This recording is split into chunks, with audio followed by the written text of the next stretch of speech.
Holding landlords accountable. That's the goal of a performance-based rental license program in Brooklyn Center. Nearly 3 years after the program started, the number of rental licenses has nearly doubled, but city officials say the number of complaint calls and problem properties has decreased.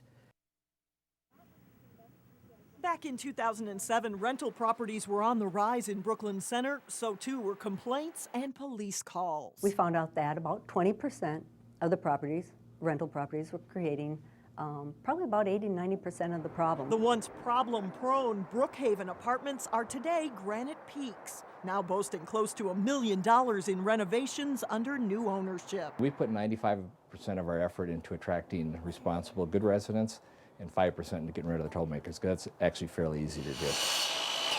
Jim Soderberg's investing $1 million in another Brooklyn Center apartment complex too. So we've got, spectacular granite countertop here with an 8-inch stainless steel sink here.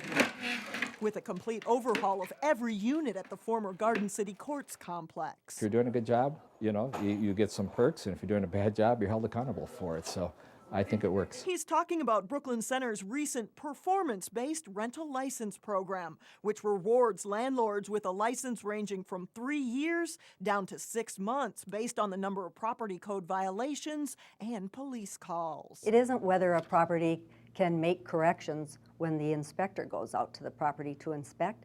It's about how well they maintain the properties on an ongoing basis. Assistant City Manager Vickie Schleuning credits the program with helping to reduce crime. Crime is down a lot, significantly since 2008, at least 25%, and violent crime over 40%. Rents are way up. The quality of the residence is spectacular. For Jim Soderberg, we're really putting Class A finishes on the interior of an apartment building here. He's feeling confident enough to keep investing in Brooklyn Center properties. I think in a nutshell, however the apartments are doing in Brooklyn Center is how the city's doing in Brooklyn Center. Soderberg's apartment company is currently under contract to purchase another one, the Twins Lakes Manor complex in Brooklyn Center, this spring.